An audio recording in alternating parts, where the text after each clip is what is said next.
Come closer now. Settle in. Let the day float away. You are safe here, warm and held in stillness. Take a deep breath in, and now, let it go. Feel your chest rise and soften as you breathe out again. In, and out. Let your shoulders melt. Let your hands grow heavy. Let the quiet find its way into the spaces between your thoughts.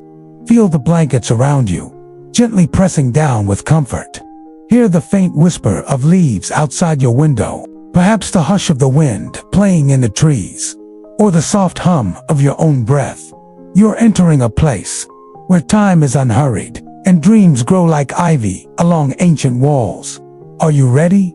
Then, let us begin. Our story today begins on a mist-cloaked hillside where an old stone tower rises like a quiet sigh against the silver moonlight. This is the home of Lady Ellsworth. She lives alone in the crumbling turret of an ancient manor, a place where the wind knows every secret and the walls remember every dream. The world below is hushed. Villagers call her the Moon Widow, though she was never wed. To them, she is a mystery.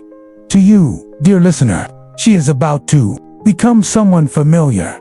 She is tall and thin as candlelight. Her hair falls like frost on linen, long, soft, silver white. At night, she wears velvet robes, so dark they seem to hold the night itself. But what she treasures most is the object that rests on her bedside table. Smooth, round, quiet as sleep itself. The sleepstone, polished over years, set atop soft, blue velvet. It is no ordinary stone. Once, in the hands of a goldsmith, it tested coins for truth and purity. A touchstone, they called it in the 13th century. But for Ellsworth, it reveals something else. Not gold, but dreams. Each night, just after the final candle is pinched out, Lady Ellsworth places her fingertips gently upon the stone. It is cool, cool like morning dew, cool like the air before a snowfall. She whispers a single word in a forgotten tongue, a word passed down from her mother and her mother's mother. Then she sleeps, and dreams that feel like prophecies, dreams of places she has never been, faces she has never seen, but somehow knows. Tonight, the wind is stronger than usual. It wraps around the tower like a woolen shawl. FFFFT. FFF. Softly it taps at the shuttered windows, as though asking to be let in. Lady Ellsworth lifts her gaze from the fire. She watches the shadows it casts on the stone walls. They sway, gently, like dancers. She smiles faintly and begins her nightly ritual. The tower room is round, its floors made of polished flagstone, worn smooth by time. There is a hearth near her bed, its fire low and flickering, casting orange ribbons of light that dance up the ancient walls. Above, thick wooden beams curve overhead like the ribs of a ship, and there, near the only narrow window, rests her bed. It is draped in tapestries, stitched long ago, with scenes of mountains, wild swans, and sleeping saints.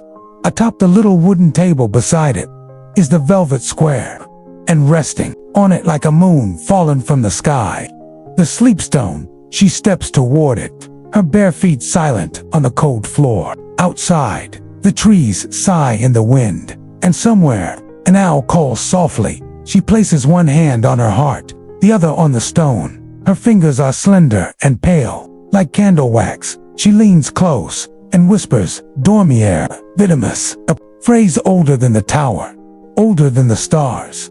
Sleep, ... We see ... She lies back now, her hair spilling across the pillows like silver threads.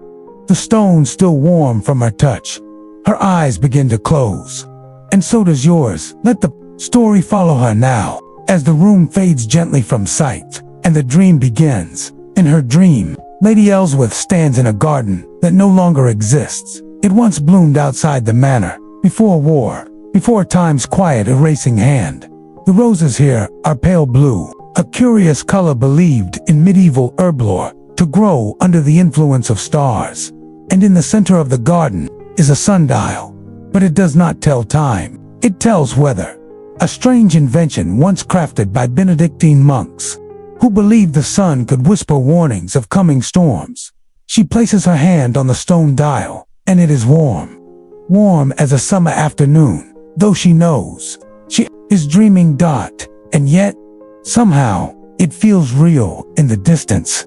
She hears music, a soft lute, played gently, like petals falling into water. She turns and sees a figure beneath the old yew tree, wearing a hood of deep green, face hidden, yet somehow familiar. They raise one hand, beckoning her, and without fear, she walks step by step through blue roses and rustling leaves to the edge of the dream. And just as she reaches them, the fire in the hearth sighs, and in her turret bed, Lady Ellsworth stirs, a peaceful smile at the corner of her lips. The sleepstone glows faintly in the dark, and above her, the stars keep watch, just as they do for you. Stay right there, still and quiet. Let the hush settle again around you. The world outside is sleeping, and so are the dreams, waiting to find you. We're still with Lady Ellsworth, still beneath the folds of night, wrapped in dreams, shaped by a single stone, soft and ancient, like a whisper from centuries past. Let's go back. Gently. The garden in her dream has grown. Where once the yew tree stood alone, now a small stone chapel rises beside it.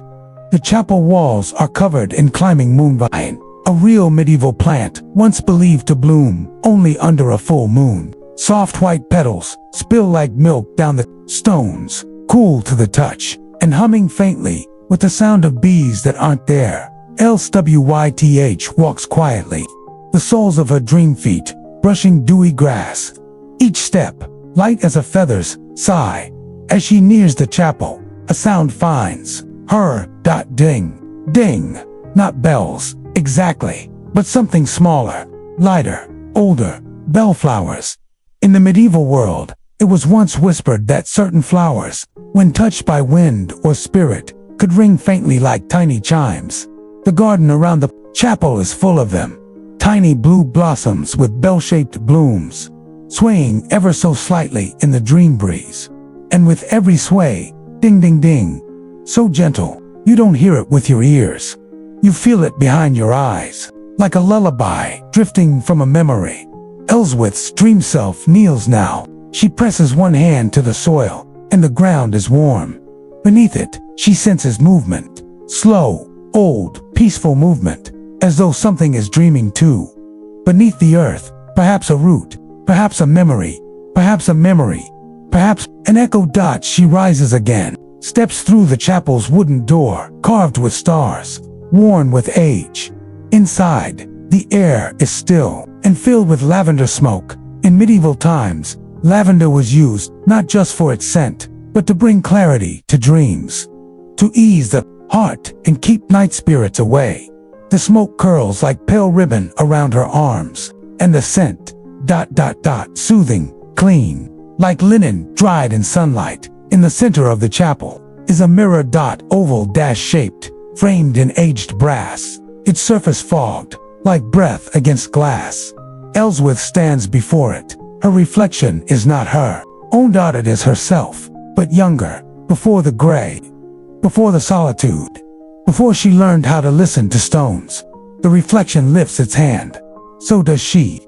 But their eyes, the eyes in the mirror, look awake, wide, soft, dreaming. Then, from the edges of the mirror, something begins to form, a shape, a swirl of silver mist, and then, a symbol, a shape she's seen only once before, carved into the base of her sleep stone. In the waking world, that stone is resting quietly by her bed. Outside, a breeze brushes past the shutter. The fire crackles low in the hearth. Lady Ellsworth stirs slightly, but doesn't wake. Back in her dream, the chapel begins to flicker, not with fire, but with memory. It shifts, like parchment pages, turning slowly. And now, she is no longer alone. A child stands at the chapel door, small, barefoot, clutching a flower. The child looks up at her, soft brown eyes, messy hair, and a smile that feels like it has waited centuries to be remembered. The child speaks, but no sound comes, and yet Ellsworth understands. You buried this dream, the child says, without speaking. But it waited for you. It remembered you. The flower in the child's hand begins to shimmer. It is no longer just a flower. It is a fragment of the stone. A piece once lost, now found. Within the dream. Elswyth takes the shard. The moment it touches her, palm soft light floods the chapel. Not blinding, but warm, like sunrise through lace curtains. And then, the scene dissolves. Back in her turret room, the fire dies down to a single glowing cold dot. Lady L stirs. Her eyes flutter open. She touches her lips, as though she's just whispered something, but forgot what it was. Then she looks at her hand, and there, beside her sleepstone, is a second piece. Small, pale, perfectly round. It had never been there before. She smiles, not in surprise, but in recognition. She lays her head back once more.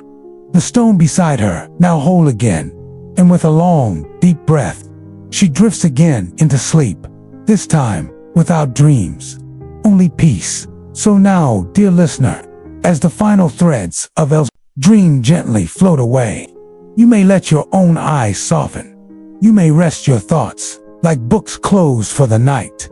The garden is quiet, the chapel still.